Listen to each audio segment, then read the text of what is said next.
quando eu leio o Salmo de número 31, não tem como eu ficar com um pouco de tristeza no meu coração, porque eu me vejo ali. Na verdade, quando eu leio o Salmo de número 31, eu sou reportado para a cruz. Eu sou reportado para Jesus Cristo. Porque quando Jesus estava sendo crucificado, pendurado no madeiro, Jesus disse várias frases importantes que tiveram impacto na sua vida e na nossa vida. E uma das frases, a última frase que Jesus disse, é uma frase do Salmo 31. Ou seja, Jesus conhecia muito bem esse salmo. Vamos analisar esse salmo e vamos entender que frase é essa que Jesus acabou utilizando do Salmo 31. Diz o seguinte a partir do verso 1: Em ti, Senhor, confio, nunca me deixes confundido, livra-me pela tua justiça. Aqui, este é um contexto que Davi vai dizer várias vezes para que Deus não lhe deixe confundido, para que Deus não lhe deixe entrando em confusão, que sua mente não venha a cair. Aí ele continua dizendo: Inclina para mim os teus ouvidos, livra-me depressa, sê a minha firme rocha, uma casa fortíssima que me salve. Aqui, no caso, Davi está dizendo: Senhor, venha me salvar, venha me ajudar.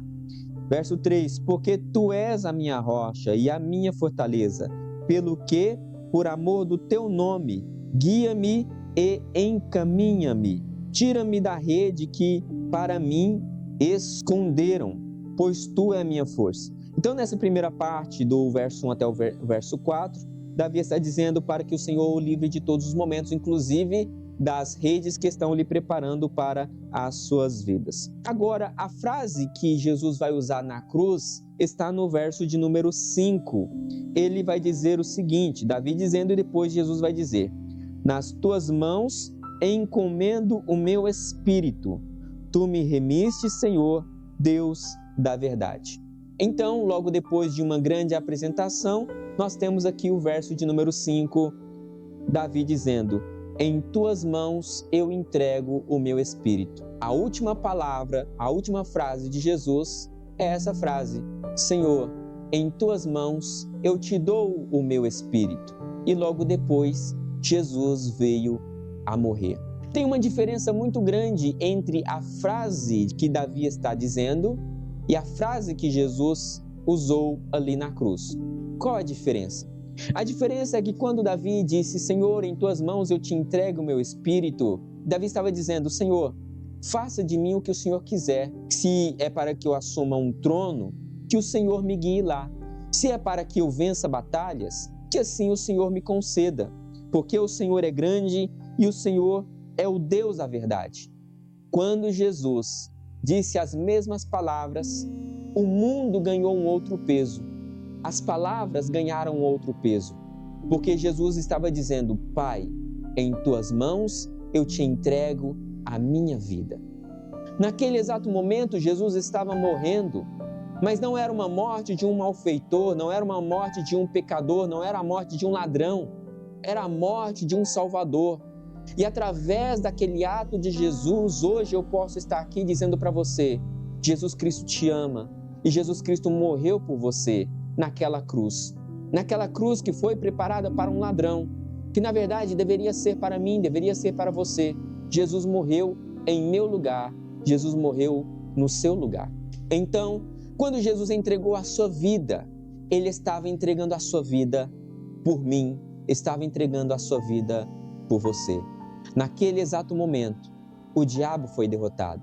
Naquele exato momento, as flechas e os dardos inflamados do diabo que vinham contra a sua vida caíram por terra, porque lá na cruz, na morte, Jesus vence. Aqui nós encontramos um dos maiores paralelos e paradoxos do Evangelho. Cristo vence na morte. Eu estava conversando com um amigo meu hoje cedo e falando sobre as outras religiões, e eu havia dito: no cristianismo é a única religião que nós vemos um Deus que morre pelos seus servos. Esses dias eu estava vendo um vídeo de uma dessas pessoas que vai naqueles eventos de animes e desenhos animados, né? E ele perguntou para as pessoas que ali estavam, disse assim: qual o herói que morreu para que o seu inimigo pudesse viver? Qual o herói que esteve disposto a dar a sua vida para que o vilão viesse a ter benefícios? Todos pensaram e ninguém conseguiu resolver a charada. Um pensou no Batman, outro pensou no Homem-Aranha, outro pensou no Homem de Ferro, até mesmo no Superman, mas nenhum destes estiveram dispostos a dar sua vida pelo pecador. Talvez se sacrificaram pela donzela, ou se sacrificaram pelos justos, mas não pelo pecador. Jesus é o único herói que resolveu morrer por mim e você, os vilões da história. E Jesus disse: Senhor, em tuas mãos eu te entrego o meu espírito. Depois, Davi vai continuar dizendo: aborreço aqueles que entregam a vaidades enganosas. Eu, porém, confio no Senhor. Talvez esse momento aqui de Davi que ele estava vivendo no Salmo de número 6, seja esse momento onde ele estava pensando: aonde eu estou? Será que eu estou com as pessoas enganosas? Ou se eu estou com aquelas pessoas que confiam no Senhor? Eu me alegrarei e regozijarei na tua benignidade, pois considerastes a minha aflição, conhecestes a minha alma nas angústias. E não me entregue nas mãos do inimigo, pusestes os meus pés num lugar espaçoso. Tem misericórdia de mim, ó Senhor, porque eu estou angustiado. Consumidos estão de tristezas os meus olhos, a minha alma e o meu corpo. Não pense que você é a única pessoa que sofre. Não pense que você é a única pessoa que está passando por problemas, que todo mundo é vencedor, mas você não consegue vencer. O próprio Davi também passava por esses momentos onde ele pensava: a minha tristeza é muito grande, que está consumindo o meu corpo. Por isso que, se você não sabe orar, se você não sabe buscar a Deus, eu aconselho você a ir para os Salmos. Leia a Bíblia Sagrada e faça das orações de Davi também a sua oração, dizendo: Senhor, eu estou muito triste, eu estou angustiado, mas tem misericórdia de mim. Socorre a minha alma e socorre também o meu corpo. Porque a minha vida está gasta de tristeza e os meus anos de suspiros. A minha força decai por causa da minha iniquidade e os meus ossos se consomem. Você já viu aquelas pessoas que ficam tão tristes a ponto dela emagrecer e aparecer apenas os seus ossos? É exatamente isso que Davi está dizendo aqui, que a sua angústia, a sua tristeza era tão grande que parecia que os seus ossos estavam se derretendo, se consumindo. A depressão não é brincadeira. A depressão não é uma coisa que você pode curar rapidamente. Leve a sério caso você esteja com sintomas de depressão, caso você esteja com sintomas de angústia. Há situações em que nós devemos buscar a Deus para Deus nos socorrer, e há outras situações que nós devemos buscar os médicos e pessoas capacitadas para nos ajudar. Não pense que você vai conseguir se libertar sozinho dessa dor e dessa sua aflição. Davi, ele reconhecia que a razão da sua libertação estava em Deus, que a razão da sua libertação estava no Senhor. Ele não se baseava apenas na sua força. Busque ajuda, caso você esteja passando por alguma dificuldade. Por causa de todos os meus inimigos, fui o opróbrio dos meus vizinhos e um horror para os meus conhecidos, e os que me viram na rua fugiam de mim. O verso de número 11, ele se assemelha muito àquele texto de Jó, quando Jó estava em tristeza e angústia, que os seus amigos viravam o rosto para ele. Até mesmo a sua esposa não estava disposta a estar do lado dele naquele momento de aflição. As crianças fugiam de Jó. E Davi está dizendo: é como se a minha alma estivesse tão amargurada quanto a vida de Jó. Por isso, meu irmão, usando o exemplo de Davi, você não é a única pessoa que sofre neste mundo. Você sofre, Davi sofreu, até o próprio Jesus, quando veio à terra, sofreu também. Mas tem de bom ânimo. Lembra do Salmo de número 30? O choro pode durar uma noite, mas a alegria, ela vem pela manhã. O inimigo quer que você perca a esperança da alegria. Mas não se preocupe, se você está em Jesus, essa alegria, uma hora chega. Estou esquecido no coração deles, como um morto, sou como um vaso quebrado, pois ouvi a murmuração de muitos. Temor havia ao redor, porquanto todos se coluiavam contra mim, intentam tirar-me a vida. Sou como um vaso quebrado, sou como uma pessoa que está sofrendo perseguições daqueles que são os meus inimigos, querem tirar a minha vida. Mas a resposta é que se um vaso se quebra, o oleiro está presente para consertar esse vaso. Se você se sente uma pessoa quebrada, se entregue nas mãos do Senhor. Coloque-se à disposição dele e diz: Senhor, refaça-me, molde-me novamente em um vaso perfeito, em um vaso que será usado como um vaso de honra e não um vaso de desonra, de uma forma em que eu possa engrandecer ao teu nome todos os dias. Mas eu confiei em ti, Senhor, e disse: Tu és o meu Deus. E eu tenho que dizer isso nesse momento. Senhor, eu confio em ti, mesmo quebrado, mesmo me sentindo perseguido, mesmo me sentindo fracassado. Eu confio no Senhor. Tu és a minha rocha, tu és o meu rochedo, tu és a minha esperança. E por isso eu sei que no momento certo o Senhor vai me ajudar. Os meus tempos estão nas tuas mãos. Livra-me das mãos dos meus inimigos e dos que me perseguem. Livra-me, Senhor. Eu não quero saber quem é que está me perseguindo. Se é o meu vizinho, se é o meu parente, se é alguém que eu não gosto, não quero saber.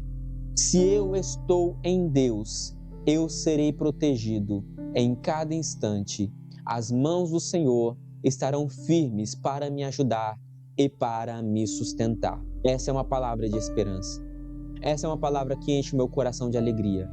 Essa é uma palavra que faz com que eu acredite cada vez mais no Evangelho de Jesus Cristo, no Evangelho que promove a esperança, no Evangelho que promove a salvação. A nossa fé não está baseada naquilo que nós vamos ganhar de dinheiro, de posses, não. A nossa esperança é que, mesmo passando pelo vale, o pastor está conosco.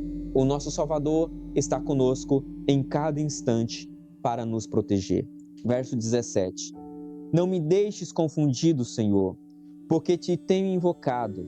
Deixa confundidos os ímpios, emudeçam na sepultura. Senhor, não me deixe ficar confuso. Talvez pode ficar confuso aquelas pessoas que não confiam em Ti, mas eu confio no Senhor. Ficar confuso, irmãos, aqui é como se você estivesse numa mata fechada, ou se você estivesse num deserto e você não soubesse para onde ir. Os ímpios, eles ficaram perdidos. Será que eu vou para o norte ou vou para o sul? O que eu devo fazer nessa situação? Os homens de Deus, as mulheres de Deus, sabem exatamente para qual caminho deve andar, para onde deve prosseguir, porque o Senhor é a sua bússola, o Senhor é a sua âncora, o Senhor é o seu guia, o Senhor é o seu mapa. Emudecem os lábios mentirosos, que dizem coisas más, com arrogância e desprezo contra o justo. Calem-se aquelas pessoas que estão falando maldade a meu respeito, que dizem que eu não vou vencer ou que Deus não está comigo. Serão envergonhados. Quão grande é a tua bondade, que guardastes para os que te temem e que tu mostrastes àqueles que em ti confiam na presença dos filhos dos homens. Tu os esconderás no secreto da tua presença, das intrigas dos homens. Ocultá-lo-ás em um pavilhão da contenda das línguas. O Senhor nos protegerá. O Senhor estará em nosso socorro e o Senhor nos esconderá daquelas pessoas que praticam a maldade. Eu creio nisso. Eu creio que o Senhor Deus cuida de mim, mesmo quando eu não ouço a sua voz. Mesmo quando eu dobro os meus joelhos e eu clamo a Deus e parece que os céus estão de bronze. Mesmo naquele exato momento, eu tenho a plena certeza que Deus continua me ouvindo. E se talvez Deus não diz nada, é porque Deus quer me ensinar algo. Deus quer falar comigo algo que eu talvez não tenha ouvido ainda. Deus fala conosco no silêncio. Deus fala conosco também na solitude. Lembra de Elias? Elias estava em depressão numa caverna, chorando, amargurado, pensando que sua vida tinha acabado, que o seu ministério já tinha entrado em colapso total.